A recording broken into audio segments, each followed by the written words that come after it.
Some houses grow old with creaking floors and peeling paint. Others rot from the inside out, holding secrets beneath their foundations like bones waiting to be unearthed.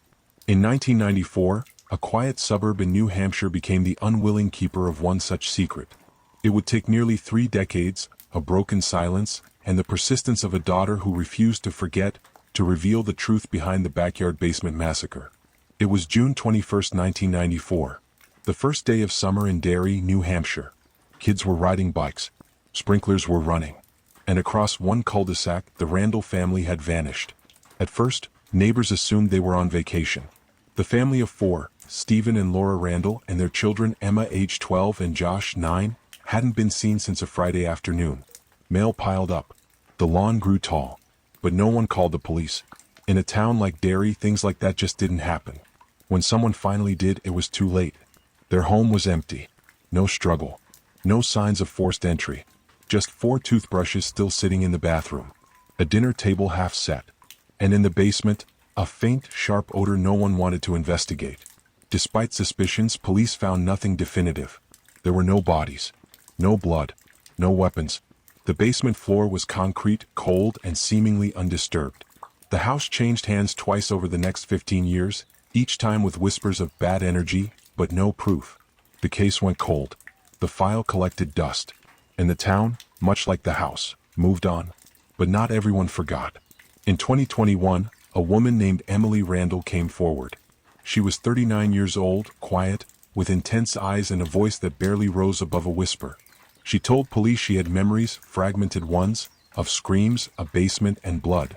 She claimed to be Emma Randall, the daughter who'd supposedly died at 12. Her DNA proved she was telling the truth. And with her return, came the unraveling of a nightmare. According to Emily, her family never left voluntarily. She remembered her father fighting. She remembered her mother crying. And she remembered a man, her uncle, Stephen's brother, Mark Randall. Mark had been a drifter, in and out of jobs, living in their basement for a few weeks that summer of '94. Stephen tried to kick him out, and that confrontation was the last thing Emily remembered clearly before blacking out. When asked how she survived, she went still. Then she said one sentence. "He buried me and changed his mind." Investigators were horrified. Mark had kept Emily alive, hidden in isolation, moving her state to state under a false name, brainwashing her into believing she had no past. Her parents, she was told, had abandoned her. Her brother, he said, had died in a fire. Emily had escaped only when Mark, now terminally ill, became too weak to control her. She fled, sought help, and triggered the full-scale reopening of a case that had haunted Derry for nearly 30 years. Armed with Emily's statement, police obtained a warrant to excavate the old Randall home's basement, now owned by a retired couple unaware of its history. Under 2 feet of newly poured concrete, they found the truth. 3 bodies, Stephen, Laura, and young Josh, tightly wrapped in tarps, stacked in a corner beneath the foundation. Forensic analysis confirmed the time of death, June 21, 1994. Cause: blunt force trauma. Weapon: a steel pipe. The same kind Mark Randall once used as a walking aid, according to police records. Mark was arrested from his hospice bed just hours later. He didn't deny it.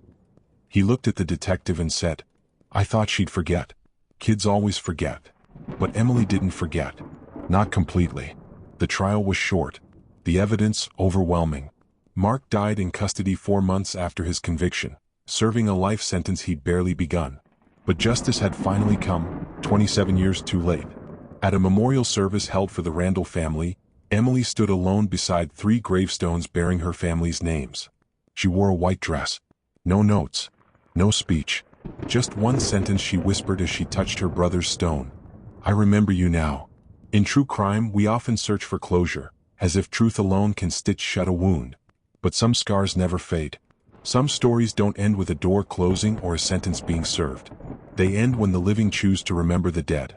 When silence is broken. And when someone, against all odds, finds the courage to come back. Emily's story reminds us, sometimes justice isn't swift, but it's patient. And when it arrives, it remembers every name that was almost forgotten. But before you rest easy, authorities are now investigating 2 more missing person cases from towns Mark Randall lived in during the late 1990s. One in Ohio, one in Vermont, and both involved young girls who vanished without a trace. This case may be closed, but the nightmare Mark Randall left behind might not be over yet. Evil doesn't end with a conviction. It echoes through unsolved files, missing faces, and voices too long silenced. When Mark Randall died in custody in 2021, the world assumed his secrets died with him. But in cold cases, the dead rarely stay buried. And what authorities found next would prove that the Randall massacre wasn't an isolated horror, it was just the beginning. In the weeks following Mark Randall's death, Emily Randall, the only known survivor of the backyard basement massacre, was cooperating with the FBI.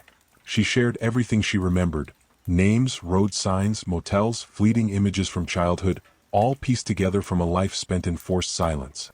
One detail stood out. A name, Katie. A girl she remembered from a motel in rural Vermont, sometime in the late 90s. She had blonde braids, Emily recalled, and she cried every night. At first, authorities dismissed it as a possible hallucination or memory distortion, common among trauma victims, until they pulled an old flyer. Caitlin Rose Driscoll, age 8, missing since 1998, last seen in St. Albans, Vermont, never found. Emily froze when she saw the photo. That's her. With this revelation, the FBI formed a multi-state task force, combing through Mark Randall's movements from 1995 to 2004, the years he was off the radar. The trail led to Sandusky, Ohio, where another missing girl, Mariah Kelly, disappeared in 2001 at age 9. Authorities cross-referenced old employment records and discovered Mark had worked under a false name at a scrapyard just 12 miles from her home. No connection had ever been made, until now. But it wasn't enough. Without bodies, witnesses, or forensic evidence, the cases remained unsolved. Then, in 2022, a storage unit in northern Vermont was repossessed. Inside, among dusty boxes and rusted tools, a single item stood out: a child's shoe. Torn. And tucked inside it, a motel room key. Room 217. Registered in 1998 to Mark Randall. That key led investigators back to the Pine Hollow Motor Lodge, an abandoned building on the edge of town. Room 217 had long since been gutted, but behind the drywall, crime scene techs found something unimaginable. A child's drawing scratched into wood. Read, Katie, 8 years old. I miss mommy. At that moment, the case was no longer circumstantial. It was real. FBI cadaver dogs searched the woods behind the motel. After 3 days of digging through rocky soil and tree roots, human remains were discovered, later confirmed through dental records to be Caitlin Driscoll. The backyard basement massacre was no longer a singular tragedy. It was part of a serial pattern. Psychological profiling later revealed that Mark Randall operated under a twisted belief system. He targeted abandoned or forgotten children, manipulating them into obedience. Some, like Emily, were used for control and companionship. Others were disposed of when they became too loud or tried to escape. The irony? Mark had once accused his brother Stephen of being a bad father. That jealousy, that fractured sibling rivalry, had sparked the 1994 massacre. But in trying to build a better family, Mark became something worse than a monster. He became a maker of ghosts. In September 2023, Emily Randall returned to Vermont. She stood in the clearing where Caitlin's body had been found, holding a small teddy bear in her hands. I never got to save her, she whispered, tears streaming down her face. But I can make sure no one forgets her. With Emily's help, the FBI expanded the case. 4 more cold files were reopened. Tips began flooding in. And slowly the image of Mark Randall, the drifter, the handyman, the quiet uncle, was replaced with something far darker. A calculated predator hiding in plain sight. Justice isn't always found in the courtroom. Sometimes, it begins with the courage to speak when your voice has been taken. Sometimes, it begins with remembering a name the world forgot. Emily Randall lost everything at 12. But in reclaiming her story, she unearthed the stories of others who never had the chance to speak. The truth is, evil doesn't always wear a mask. Sometimes it wears the face of someone you once called family. And sometimes, it hides in the basement for 27 years waiting to be found. As of today, 2 sets of remains are still unidentified. One found near a rest stop in western Pennsylvania. The other, discovered beneath an old workshop floor in Ohio, right next to a coffee tin filled with photographs of unidentified children. The FBI believes Mark Randall may be linked to as many as 7 unsolved disappearances. And Emily? She's vowed to help uncover them all. Because she knows better than anyone that some monsters don't die when they stop breathing. They live on in silence. until someone dares to speak their name. Subscribe for the part 2 in this case. And leave your comments below.